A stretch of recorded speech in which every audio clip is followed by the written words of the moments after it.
Hello, Chad. How are you? I'm great, CJ. How are you tonight? Oh, I'm doing absolutely excellent. Beautiful day today. How's things in the Ukraine? Marvelous. Nice, actually warm day today, and the streets are full of merriment. Well, welcome to Reboot Civilization, everybody. And tonight we're going to be talking about world citizenship in 2040, 23 years away. How do you feel about world citizenship, Chad? Well, I'll be honest, there's a long way to go to explain the narrative that happens from the year 2017, where you see the return of nationalist sentiments in a lot of countries, to 2040, where people are willing to give up that nationalism so that they can have access to the larger world.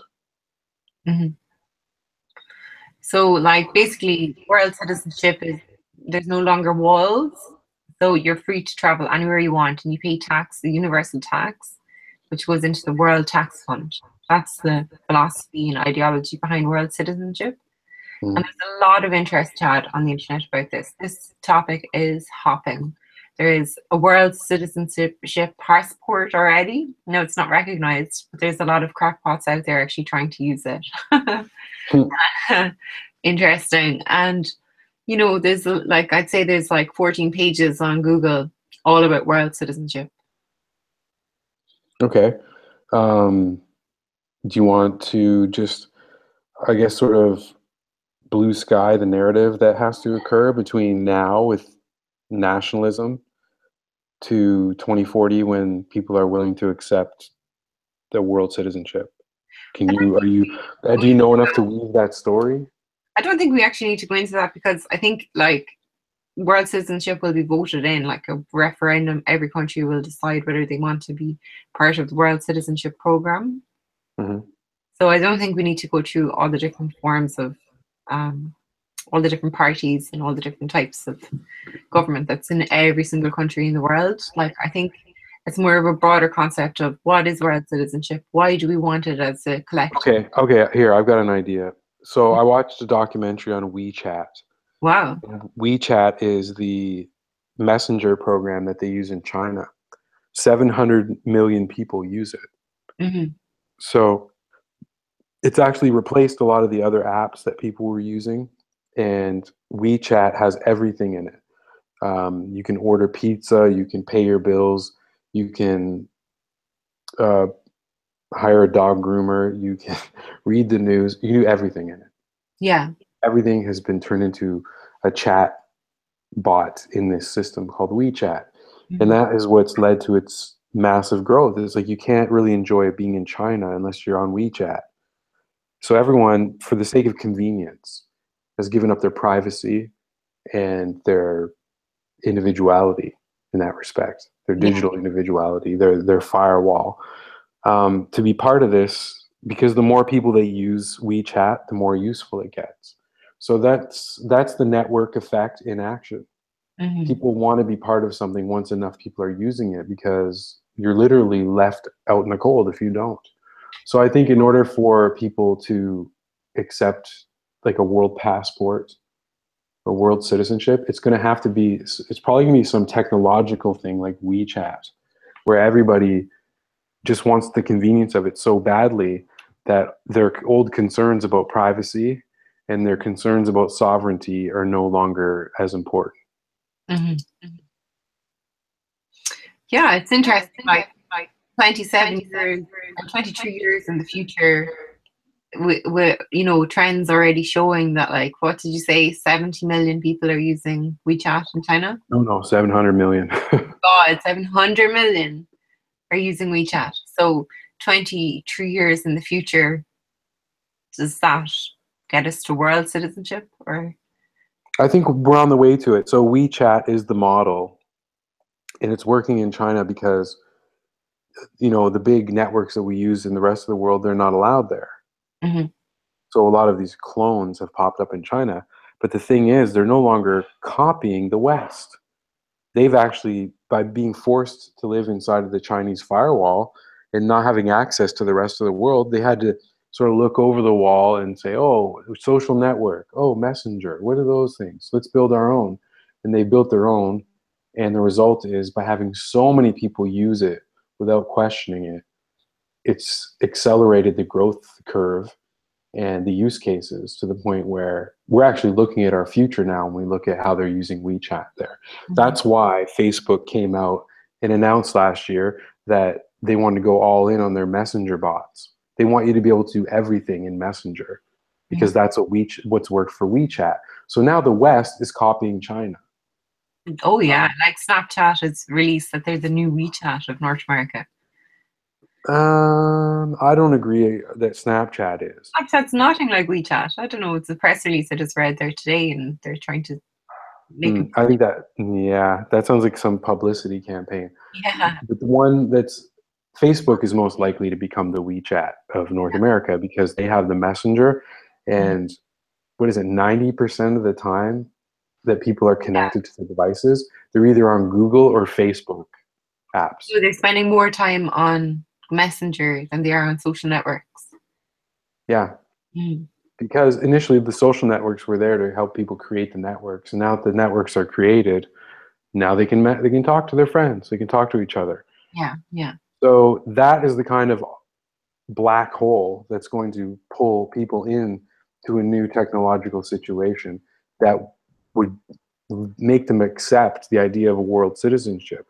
Because right now, nationalist sentiments are very strong, Mm. especially in Europe and America. Well, I suppose the big question from Reboot Civilization's perspective is the tax system. Like, how would world citizenship work in relation to tax? That's like, Well, there'd have to be some form of world taxation.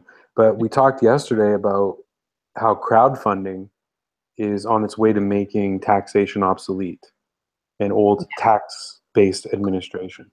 mhm. So if we were just to break the whole shell off of the old world, and let it run purely on its own, like digital capitalism, sort of run on its own, unbridled, without any controls, I'm pretty sure that the network effects of using these communication technologies would bring us to a point where people would be crowdfunding projects, so you wouldn't need taxation to fund infrastructure.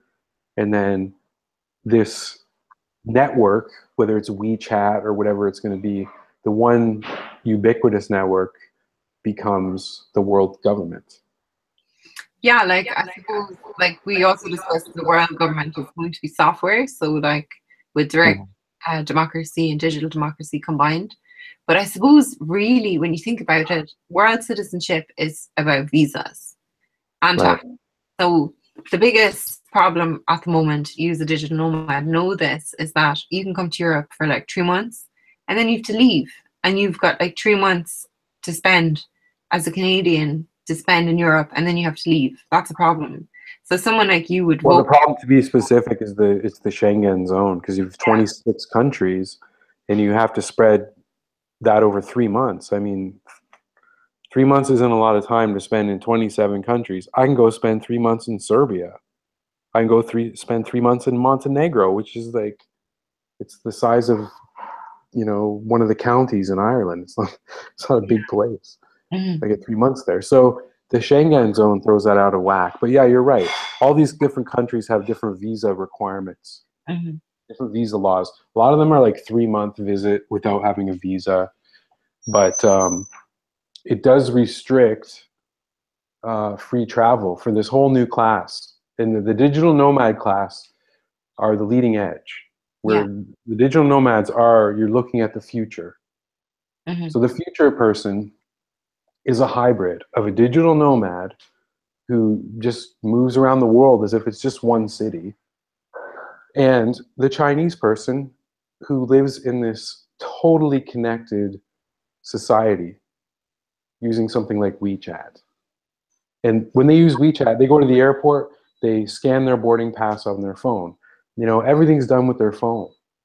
They're not using the card IDs like we do in North America and Europe. That's old school. Mhm. But like, if I said to you, Chad, imagine a world where you can live wherever you want in the world and there's no visa and you pay tax into a tax fund and wherever you go, that money is trickled. as you walk into Yeah. this society? Would you say yes or no to an idea like that? I don't like the word tax. I Hmm. think that's got to go. I mean, who's using telegrams?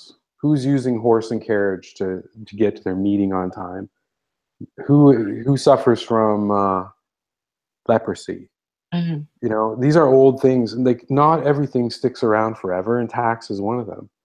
Hmm. But I do So think existing structures, existing borders, we could, fix the visa to make it open world policy that you can travel anywhere you want. And then depending on where you are, say you're 3 months somewhere, then 3 months of your, I know you don't like the subject of tax, but 3 months of your wage, um, sorry, 3 months of your tax goes into that country. And then you travel somewhere else for 6 months, and 6 months of your tax goes into that country. Like a system or a structure like that. Like, would you agree with that? Or I think that could be I don't want. that could be a great structure, because it would be, for me as a digital nomad, it'd be like this. Okay, if I go spend 3 months in Hungary, while I'm there, I'm being taxed at their rate, which is like 9% corporate tax. And then I Oh my go God. to Ireland and it's 12% while I'm there. So obviously I'm there for 3 months.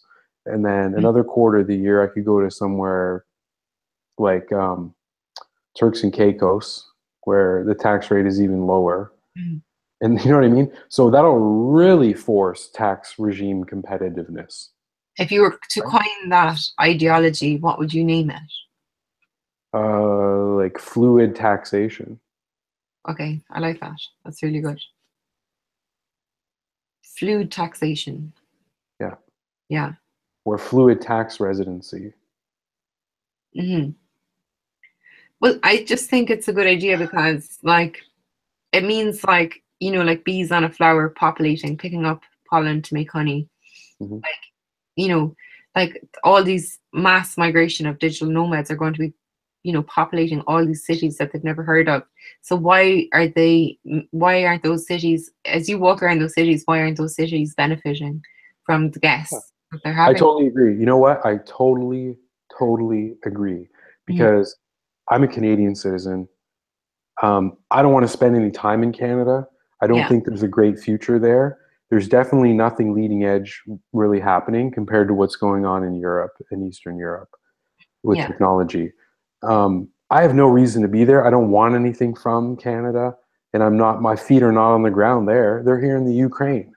I would rather pay the tax that I was going to pay to Canada to the Ukraine, mhm, because I believe in what's happening here. I'm in Lviv right now, and this is like mhm, the IT capital of Eastern Europe. I just had to go on Google and go, okay, who programs chatbots in this town?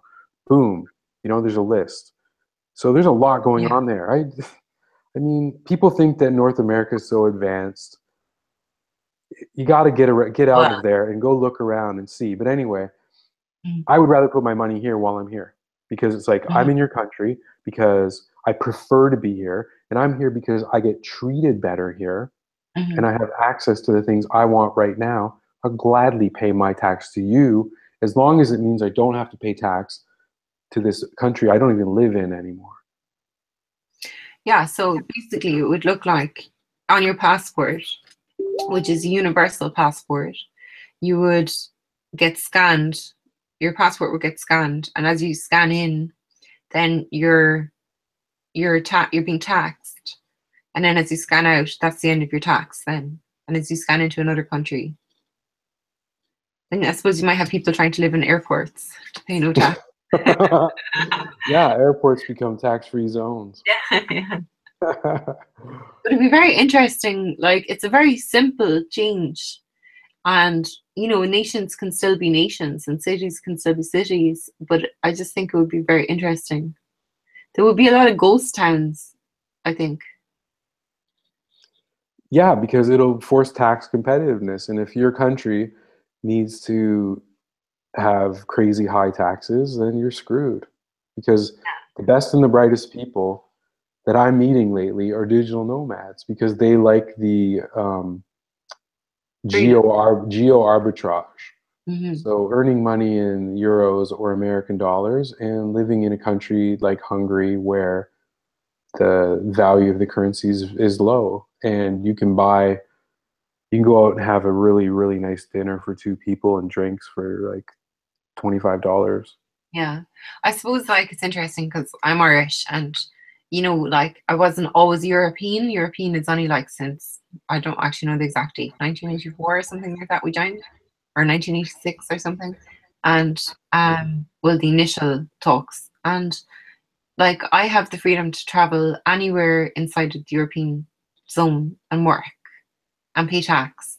And it's so exciting. It's like I love being European. So to imagine that on a global level would just be phenomenal. Like, and as remote becomes the new style of work, people are going to want to travel and work at the same time because, life is short and we're here to have a good adventure. Hmm. So I think like in 23 years' time, that's going to happen. Like, and I think a very small amount of regulations need to be updated and changed to make this happen. And I think like, in 2040, it would look something really simple. Everyone would have whether it's like on your body or a chip or whatever. I know that's very conspiracy theory, but or if it's the same template as the password as it is now, but you scan in, and once you're on that ground, part of that union or country, um, you're paying tax there, and then as you leave, then you're paying tax in the next place you go. Hmm. Or you know what? You know what would solve it all? Yeah, If you got rid of income tax completely and instead you had sales tax. Because while I'm in the Ukraine, I'm paying sales tax yeah, as I'm consuming. You know, if I'm a billionaire and I'm here, I'm going to be spending lots of money, right? I'm going to be spending like, I don't know, 10 grand a month, 10 to $20,000 a month just on living. mm, So that's going to be taxed. Or if I'm just making enough to get by, I'm still spending money and it's going to be taxed. So sales tax is the way to go because people passing through your country pay it. yeah. But how would roads get built, and how would Sales tax. hospitals get updated, and how Sales would tax. Why does it have to come off people's income? Now look at this. mm, Why every year on a certain day when it's the tax deadline do you have to go back and look through your damn income? Why does it depend on income? Why doesn't it just taken at the point of sale? yeah, I like the idea. Just one Think second. about this. Think about that. You're going to be paying for everything with your phone soon. Okay. Yeah. So as you're moving around the world and you're buying things and you're paying for them with your phone, that wherever you're located, that little bit of them taking the local piece of the sales tax pie is coming out of your account. Mhm. Then you move to the next country and it's coming out there. That is the fluid taxation, is sales tax. And I heard that Trump's administration is considering eventually abolishing income tax. I don't know if this came from Steve Bannon or what, but abolishing income tax and raising the sales tax. Yeah. Like, Think about it. It's so stupid. Income tax is ridiculous. yeah, We've got a tiered system here where they have that first tier where the people at the bottom don't pay any sales tax because they're poor. Then you mhm, got the next lower middle class and they pay a little bit of sales tax. And then you got the next tier and they pay a little bit more sales tax. I mean, sorry, income tax. mhm. So why have a tiered system? It's artificial. It's stupid. Get rid of that and tax people based on what they spend. Yeah, Because this I do. guy's going to spend I more than a like this. poor person. I like what you're proposing. I think it's a different paradigm to what we're used to at the moment. Like, everything is built in. There's VAT in Ireland, value added tax, and we don't have like sales tax the way it is in North America and Canada. So I like, you coming from Canadian background, it's interesting how you come up with a paradigm like that because it makes sense. Like, if someone's in the hospital, you pay sales tax, and that's where the money comes from to do up the hospital. If you're renting a car or in a taxi, you're paying sales tax. Hmm. Yeah, that's the thing. You might have to raise the sales tax in a order to lot. cover, yeah, to cover what was on coming out of the income tax. But Yeah, just think of all the accounting that yeah. that would eliminate. Hmm. In a government, that's the problem. The government won't allow it because that means people at the government be laid off. But would that Pencil not pushers. create class distinction, like elitism? Because say like Los Angeles or New York could set like this ridiculous sales tax amount, and then it becomes an elitist city. So Would that be it. I would that mean, not like segregation and um what's the difference if they do that or they raise the income tax? Let's say in some counties have income tax. right? So what if that county raised their income tax so high no one could live there?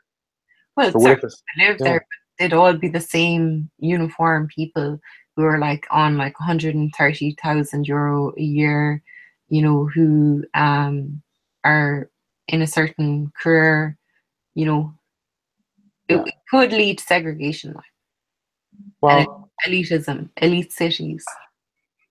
but it already happens. I mean, you've got people who are making billions of dollars who don't pay any tax because of tax evasion, tax avoidance, Yeah, right? yeah. And you've got certain parts of of Los Angeles where the poor people can't afford to live. Hmm. There's places all over the world where poor people can't live. So what's the difference if you have a Yeah, there's a municipality? microcosm already happening within the macrocosm, you It's know. already happening. Yeah. Yeah, but imagine, right, okay, so say Los Angeles, you have these really expensive neighborhoods, and you've mid-range neighborhoods and small range neighborhoods in cost. So imagine you have that, but it's cities or countries. So it's like, yeah, I'm not too sure how that would look. It's an interesting, It's like, just sales tax. I mean, there's yeah, nothing to look at. It's effect it sales would have, tax. the effect it It, would have, like, it's collected at the point of sale, and then the merchant passes on the collected sales tax to the authority. yeah, yeah. It's definitely a way of shaping the changing landscape of a city and a nation. And streamlining, because then, like I said, you get rid of a lot of accounting on the government side of things. A lot of administration can be laid off. So I'm for anything that's streamlined because you know you're either going to eliminate or you're going to automate.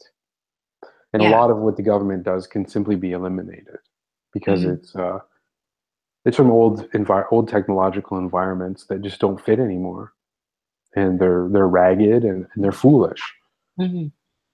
Well, tax is the intrinsic part of the puzzle when it comes to world citizenship in 2040, because, like, visas, having a world, we call it a world visa or world citizenship, is a phenomenal idea. But the reason no one it's not getting through is because it's like it comes back to the question of tax. So Yeah. you're proposing an idea, um, it just have sales tax. I'm proposing that you just pay tax in the country that you're visiting at that time. And I suppose we should come up with another paradigm. Well, we know that tax isn't going to be around forever because it's okay. It's like the old flip phones. As cool as those were, and as hard as companies like Nokia tried to hold on to them, they Yeah, just couldn't survive. And the Polaroid, or what was it, Kodak? Was it yeah, Kodak? One of those companies. Kodak, As yeah, much as they tried to hang on and keep film cameras going, they just couldn't. You can't stop the tidal wave of technological advancement, yeah. and tax will be wiped out by crowdfunding. So I don't know when that's going to happen exactly, but it could be a moot point, this whole tax thing in regards to world citizenship. Yeah, like it's really hard to see the future of this one, because like the whole taxation system is coming up, and that's huge, like, because you're working with every single country, city, and nation, like.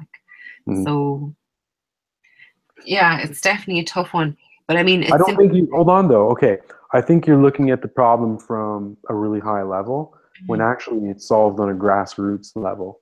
Okay. So instead of this world government that's going to impose this big tax from above on down on the whole world, everybody equally, it's a matter of regions realizing that it's in their best interest Mhm. to do sales tax instead of income tax. Yeah. They need to look at the numbers and see if we can get enough people moving through here and we can collect more sales tax. So how do we get more people moving through this area? Keep a reasonably low tax. Yeah. And then First you of have, all, get rid of income tax completely and have a sales tax that is low enough that people don't complain about coming and visiting or doing business there, yeah. right? Can I ask you a question? Do you think the war on terror is going to slow down world citizenship? Yes, I think the war on terror is the number one obstacle to world citizenship. I think at least 50% of the people you talk to are going to say, absolutely no way would I want world citizenship. I don't want those X people from from Y area coming into my country. So is that racism or is that No, it's fear? not racism. It's not racism. It's just things are working perfectly well here, and we've got our society working great. And we saw what happened in France, and and in Sweden, and we don't want that happening in our country. Hell Those people no. were being taxed and they weren't um, paying sales tax. Which people? The citizens or the migrants? Like, sorry, I left this bit out. In world citizenship, you obviously have to contribute to society Hmm. through, like, B, Well, sales then why tax, not do or this A. why not do this as an intermediary stage? Not everyone gets world citizenship. No, no, It's like no, no. Like, you can't. Everybody isn't going to get world citizenship, like, because you have to be able to own where you're contributing to that society, otherwise it won't work. right, but So there's a gradual, thing when you're a Canadian and you're going to the United States a lot, you can get something called a Nexus card yeah. where they screen you and it lets you go through customs really fast. They don't have to ask you all the usual questions. So maybe it's something like that. Like you apply, and if you qualify, you get world citizenship. But again, you'd have to get all the different countries on board. It'd be like, how many countries are 350 Mhm. countries? Something like that, yes. Yeah. Yeah, I think it would be gradual. Like, I don't think, you know, it would you see, you don't want discrimination either. Like, you don't want a country that's more developed having more world citizens than a country that's less developed. There would have to be like a model put in place for equality as well, because, you know, like, if the first world gets world citizenship and then the second world is left out and the third world is left out, do you know? It's like Right. segregation. But I mean, there's two approaches in the world right now. You've got countries like Hungary, for example, 9% corporate tax. Um, that's very attractive. Why wouldn't I start a company there? Why would I go start it in Sweden? So a country like Sweden, they have very high tax. Um, they're a very socialist kind of country, and that's the opposite end of the spectrum. And the very socialist country is also the one letting the most migrants in, which puts a load on their economy. And so they have to raise the taxes again. Hold on, they have to raise the taxes yet again so that everybody can help pay for the new members of the family that have come into the country. So that's a socialist approach. Like, what happens when they get to over 100% tax? Like, what's that gonna feel like? Mhm. So you've got regimes like Sweden, which, as far as a digital nomad, they're not even on the list. Like, why on earth would you go there? It costs so much more to have the same life as it does like here in the Ukraine. If I'm on my computer and I'm working and then I go out to a cafe and then I go for a walk and all that, I can do the same thing here, or I can do it in Sweden, and here it costs me 1/8 of the price. Mhm. So competitiveness. There's some countries like Sweden that are just they're too closed into their socialist shell, and their tax regime is super high burden. And then there's other countries that want to compete, and it's going to go one way or the other. And I'm not sure where it's going to go over the next 5 years, but I know where I want to be, and I want to be in the competitive countries, tax competitive. Yeah. Yeah, it's a tricky subject.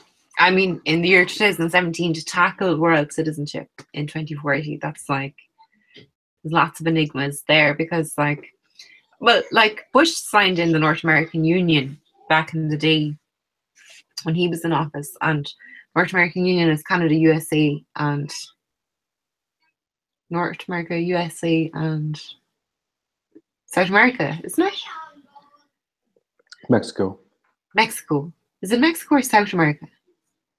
Well, it's Mexico. South America is a lot of countries. Okay, and then Africa was a union in itself, Mm-hmm. and then you had Eurussia, Right. which was Europe.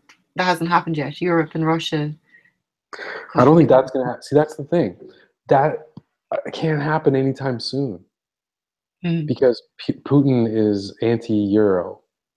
Um, Viktor Orban from Hungary is anti-Euro. There are forces here in the Ukraine, like the west of Ukraine, they seem pro-Euro, and then the east of Ukraine is pro-Russia, Right. right? And then you've got countries like You're actually Serbia. in the melting pot. You're in the melting pot in Ukraine, really, because you I can mean, kind of yeah, see. I'm on the front line between Europe and Russia. Yeah, it's really interesting. Like you would actually know better than anybody what the story is with your Russia, like because you're actually there. You know. Well, I'm not on the in the east of the Ukraine, which is literally on the border with Russia. Western Ukraine is huge. It's a huge Hmm. country, Yeah. but it's a great place here for digital nomads, both Lviv and Kiev. And Yeah. again, because of competitiveness Hmm. and the competitiveness, and again, not being a socialist country like Sweden makes it a really nice place for digital nomads and people that want to come here and use the IT companies to develop software. And they're working on The some thing really that, leading edge stuff here, like Internet of yeah. Things. There's so many development agencies here in the Ukraine that do Internet of Things, meaning the Mhm. embedded, talking to your light bulb, talking to your refrigerator, talking to your car, all that kind of stuff. Mhm. I lived in Vancouver, which is supposed to be, the most advanced place in Canada. And I mean, you'd be hard pressed to find that kind of innovation there. So I'm really impressed with Eastern Europe. I Yeah. think I'm not going to say that the whole world is going to follow Eastern Europe, but I mean, I don't know why I would live in Western Europe, to be honest, and pay so much more when I can get Oh the same yeah. thing. Well, the prices in Western Europe are ridiculous. Like. Hmm. And I feel like this part of the world has more in common with China. Hmm. Just the openness. And like I was at the opera and people were just videotaping the opera. No one cared, you know? Yeah. They don't care Yeah. about downloading movies here. Don't care. It's like No. China. All Yeah. they care about is making cooler things. Hmm. But to get back on point, the thing that really gets my goat in relation to world citizenship is like the audacity of the world to say to me, I can go to a country for a certain length of time and then I have to leave. Hmm. You know, it's like Yeah. you with Europe to say if you did want to come to Europe, the audacity of Europe to say to you, you can stay here for 3 months, and it's coming back to tax. Like that's why they have visas. You know, but it's like if you're willing to pay, why can't you be a world citizen? Because of income tax, like you said. Yeah. It's tax, but Yeah, it's not just tax in general, it's income tax. If it yeah, was sales tax, then they'd be like, oh, yeah, come on and stay a while. yeah. But Right? why can't you stay and pay? Could Hmm. that be an intermediary step? Well, Like, that's the thing. There are countries that have economic citizenship where you can oh yeah, invest I know.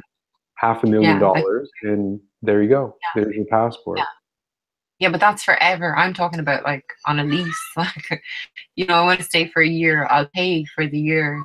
I don't want to pay for the rest of my life. Like, No, it doesn't. Having the second passport doesn't mean that you're going to pay for the rest of your life. You have to be a okay, resident somewhere to pay tax there, income tax. you've access to that for the You're, rest of yeah, if you stay in a country more than 6 months, that country has a good case to say that this year you are a resident of their country for tax purposes. But again, your. don't make this be all about tax. It's not all about tax. It's about Mm, nationalism. And it's about people saying, I don't want other kinds of people coming and staying in my country and just like moving in here and changing mhm. things. So it's kind of a buffer. It's a Yeah, cultural thing. So it's a tax thing and a cultural thing. And right now, the cultural thing is white hot.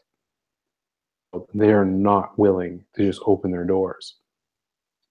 And these are deep rooted yeah, things. Just look at the Balkans.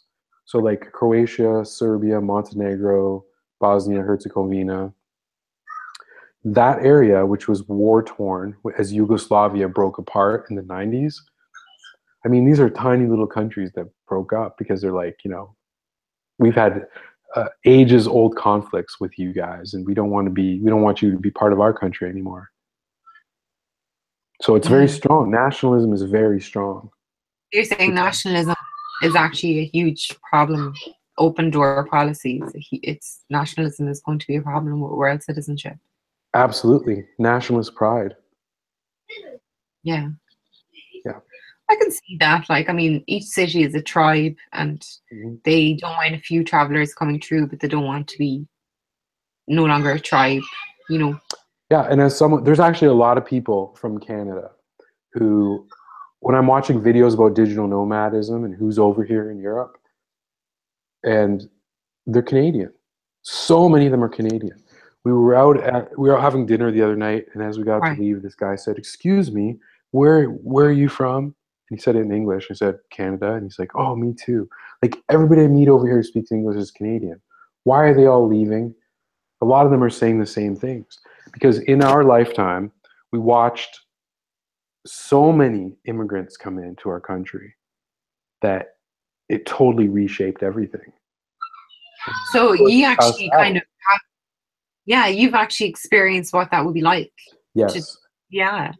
I've experienced what it'd be like, and I'll tell you right now, I'm not about to tell the people of the Ukraine and the people of Poland and the people of Serbia and the people of Hungary, oh no, it's fine. Come on, guys. You gotta let more migrants into your country.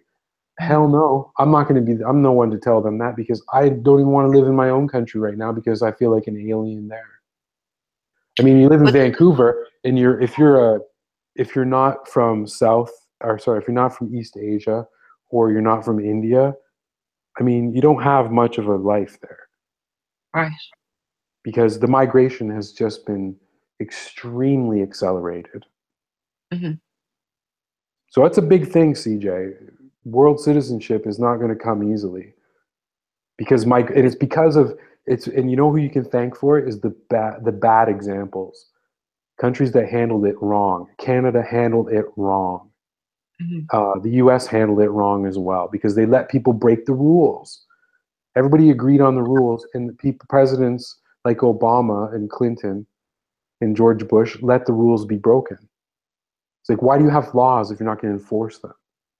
So now that makes people here worried. They're like, well, look what happened to Canada. Look what happened to America. Look what happened to France. You think we want that to happen here? Hmm. So it's separatism. So let's talk about separatism. Isolationism, call it that. Yeah, okay. Isolationism.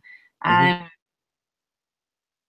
have like in the future you have cities that are have so many citizens, and then they have allocation for so many travelers that can come, and you have to apply to come through the city Hmm. with a visa.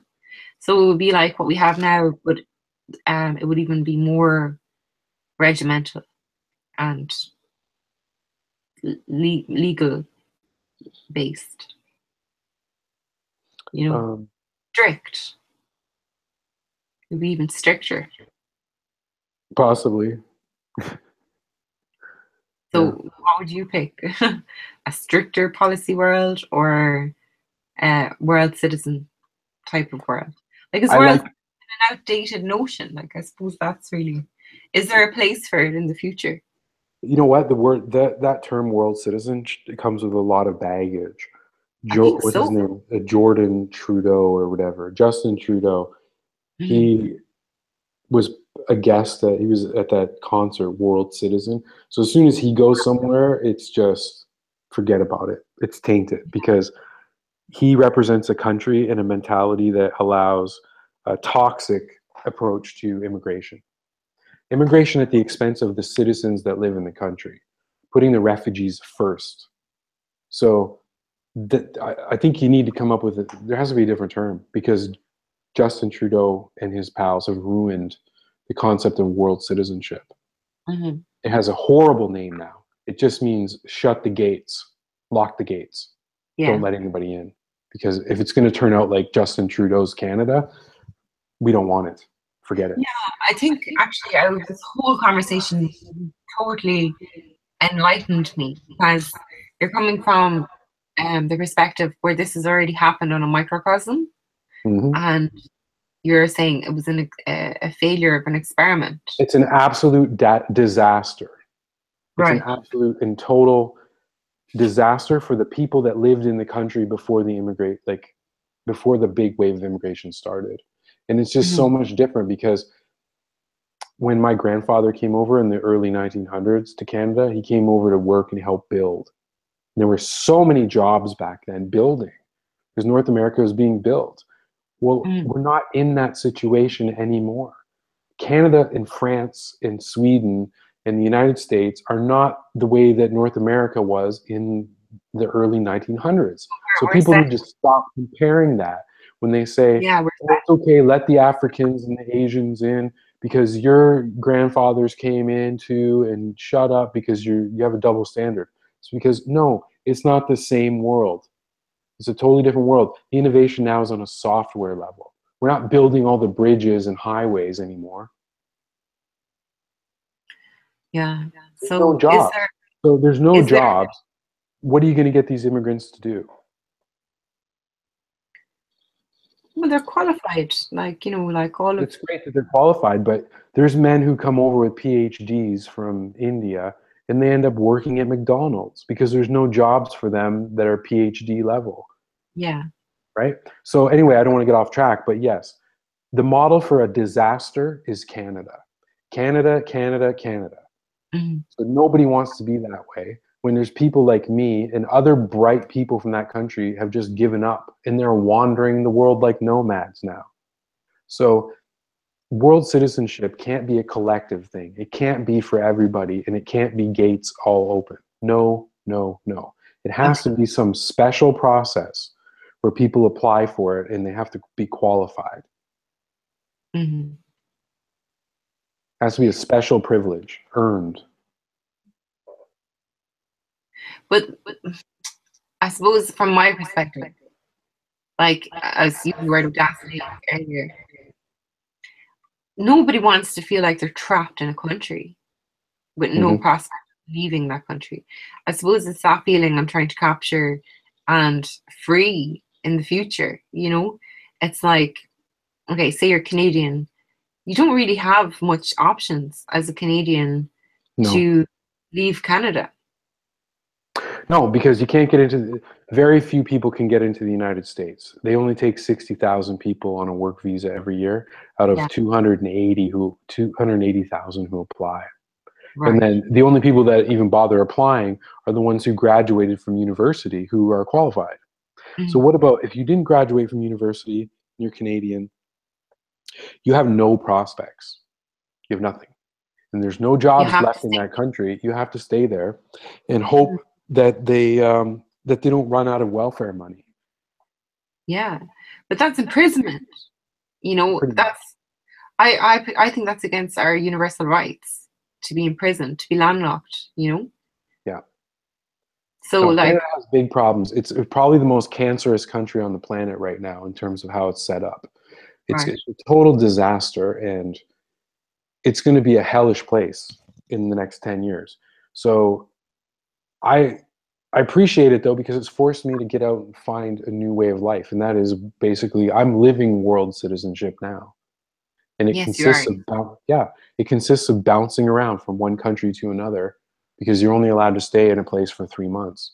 It's Mm. fine. It's better. It's a better quality of life than staying in Canada. Even if I owned $1 million house in Canada, this lifestyle is still better. There's more Yeah. freedom to do what I want. I'm treated better. The quality of the food is better because in Europe, GMO cultivation is banned, so I don't Mm-hmm. get sick. I can eat bread here without getting my stomach blowing up. I can drink milk here without feeling sick. Mm-hmm. So I'm glad that it happened the way it did, but I mean, the whole country of Canada, 32 million people, aren't going to become world citizens. That's not going to happen. No. So, Would you say that digital nomads are world citizens? The yes, closest I'd thing? say digital nomads are the first world citizens, and they're Yeah. pounding on the door saying, make this, institutionalize it, turn it into a real institution. And what happens if there's a mass migration of digital nomads? What do you mean a mass migration? They don't all go to the same country. Like there's like a group of like say 1 million people who wake up and decide I can work remotely. I'm going to be a digital nomad. Does that have It's any going to effect? force. Well, the thing is, CJ, not all of those million people are going to say, "All right, we all want to go move to Serbia." Mm-hmm. You know what I mean? They're not all going to say, "We all want to move to Thailand." Like people go. There's a lot of countries, so it's going to be spread out. Like it's not going to be a huge sudden influx into one country. Not everyone Yeah. wants to go to the same place, so it doesn't really matter. Yeah. And it's just still so new. Like when you tell people you're a digital nomad, they're like, "What are you talking about?" Like, well, they ask where you're from. And you're like, well, nowhere really. We just keep moving every few months. Well, how do you do that? They don't get it. They don't understand that that's possible. And then they're Mm-hmm. like, what about healthcare? Like, well, we do this. There's an insurance policy for nomads. Okay. Yeah. And then don't you, aren't you tired of living out of a suitcase? It's like, well, we only have the most important things in our suitcase. We don't have a Mm-hmm. bunch of junk. Mm-hmm. So it's very new, and you run into a little snag here and there sometimes, but it's minor. Yeah. Well, it's minimalism at its finest. Yeah. But there Mm-hmm. definitely eventually there's something needs to be done because it's a new it's a new culture and it has no institutions. Like if I said to you as a digital nomad, what would you like to see happen in relation to visas and taxation? What I would you want say? yeah, I want to be able to apply for what you're calling world citizenship, where it's recognized by many countries that I have this special card that says I can come and stay in your country for just longer. It doesn't even have to be for 40 years. It could just be like for a year, a one Mm-hmm. year visa instead of a 3-month visa. And in return for that, I'm willing to pay tax in your country while I'm there. So it's actually just a small change, really. It really is. And the more people start cluing in, like I always wonder, why didn't I start doing this like 5 or 6 years ago? Yeah. There's no reason why. There's nothing that exists in the world now today that didn't exist 5 years ago that makes it easier. I guess Airbnb, yeah, Airbnb was around back then, but there were other options before Airbnb as well. So why There didn't I was, start yeah. sooner? And people are going to start realizing, more and more people are going to say, like, why don't I move around? I work online. I don't have to go into an office. I can be anywhere. Why don't I go where I'm treated better? Mm-hmm. Yeah. So it's Well, really, the small adjustment is a tax treaty, basically, between I think so. countries. A Yeah. tax treaty for a certain class of people who want to be, I guess, you call them tax visitors or tax tourists or whatever, where we're allowed to stay and we're allowed to work not physically in the country, but we can work online, where the Mm-hmm. companies we're working for are domiciled in whatever countries, and we're willing to pay some sort of tax to stay in this country for a year or extend it for another year, as long as we agree to pay that tax. I'm fine with that. Yeah. Okay. There's a lot of food for thought in that.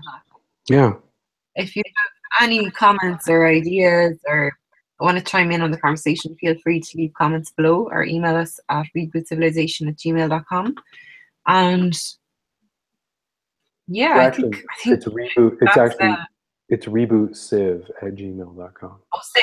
That's right. Sorry. CIV. Reboot Civ at gmail.com. But there's so much to be pondered there, like so much food for thought. Like it's amazing. Hmm. It's definitely one of the most difficult topics that we've discussed. Yeah, because there's sociological obstacles that are Yeah. pretty major. So the simple solution is, like I said, just some sort of new visitor tax status. Mhm. Well, it's amazing, that you're a world traveler and the closest thing to a world citizen currently in 2015. So if this is in the archives, 20 years later, someone might be listening to this going, wow, Yeah. he was a digital nomad. Yeah, and if anyone wants to learn more, Mhm. I highly recommend watching the Nomad Capitalist on YouTube. Okay. Go search for Nomad Capitalist. He lays it all out on how to do this. And if you got a bit more money and can afford to do the economic citizenship, where you pay like $250,000 and you get citizenship, that's an option in a lot of countries. But he explains which countries treat you the best, which ones are the easiest to get citizenship, get your second citizenship. Mhm. Yeah, because then eventually, like I said, you could stop paying tax in your home country, and you could pay tax into your second citizenship country. Yeah, you could move country basically. Well, you move your tax commitment, your tax obligation Well, to your it's your sec to where origin you yeah, to where your second. Let's say I go to Montenegro and I spend 6 months there a year, more than 6 months. I could say this year I'm filing taxes in Montenegro and not in Canada point. because I wasn't in Canada at all. So you could technically disown Canada then. Only if I can claim tax residency in a different country. You can't just say I wasn't in Canada. And then you say, well, where were you? Where's your tax residency? Yeah. You have to show that you paid tax in a different country. Mm. But it can be done though. Yes, it can. It's out there, and Nomad Capitalist is the man to check out. Yeah. Wow, really interesting topic. It's definitely like something that I will be going around in my head for the next couple of days, Yeah. trying to understand like what the cities look like and like the effects it's going to have on the world and what the future is going to look like because this is becoming so popular, you know, like people are looking for this. I think like as I said, 14 pages on Google, all about world citizenship. So and Well, then the rise then of here's an open nomad. source project is um, a place for the nomads, the world citizens, to register themselves and create their own profiles Yeah. so that could be used as their kind of like nexus pass eventually. So all the Wow. countries could have access to this database and say, okay, here's John Smith, and he wants to be a digital nomad. He wants to pass through our country for a while, and he's willing to pay, X amount of dollars a day or whatever. Fine, Such come in. simple software to build, actually. Sure. Yeah. There you go. We have another open source project. What would we name this project? Fluid. Fluid. It's Yeah, I about like that. fluid. It's a fluid form of citizenship as you move through different states. But I think we nailed the problem. Yeah. Actually, it has a pretty Yeah. simple solution, doesn't it? Mm. Yeah. After all of that, mind boggling, trying to encompass such a large space, like between 2017 to 2040, like it's a And the thing is, big, it's not very, there's nothing standardized yet about like economic citizenship, like what the nomad capitalist covers. It's like this country, if you pay 500,000, um, just into their coffers, then you get it. This country, if you make a real estate investment over $250,000, then you get it. This country, if you employ 12 people or more, then you get it. It's all unstandardized. But that's more for people that want to lay down big bucks and get that second citizenship. What if you mm, don't want the citizenship? Like you said, what if you just want to pass through for a while? You want to stay for a year or two, and you're And willing you've to no sort of pay problem paying the rent. tax. You've no problem paying the Yeah, tax. we just look Tax at is it as, living. yeah, Yeah. it's like monopoly. It's like I landed on your piece or your property, and I'm willing to pay rent while I'm here. Yeah. That's fine. I don't want to go all the way and pay you $500,000 so I can become a citizen of your country. I just want to stay here longer than a Like, whoa, whoa, tourist. whoa, I just got out of Canada. I don't want to be in your country for the rest of my Exactly. life. I have Like I just got divorced. I don't this want to life. get married again right away. Yeah. Yeah. Hmm. Well, I think that was a really good show. I don't know, is there a part two to this? I definitely think that it lends itself to a show on like nomadism and nomad capitalism Like as a part two. food. Because a lot of people ask me about it. They're like, what's it like? How does this work? Hmm. Yeah. Yeah. So, any ideas or anyone else wants to comment on the open source project Fluid, feel free to comment or write to us at rebootsiv@gmail.com. Um, I think that's everything, Chad. Yeah, I think so. Thanks, Yeah. CJ. Wow, I'm really excited about Fluid. I think it'd Yeah, be me too. some fancy software. You know, like people would pay for that service. Like, I think that would be an easy software to monetize Yeah, I think so too. because it's solving a huge problem. Yeah. Good work, Chad. Really good. Okay. Good. See you next time. All right. Good night. Good night. Bye now.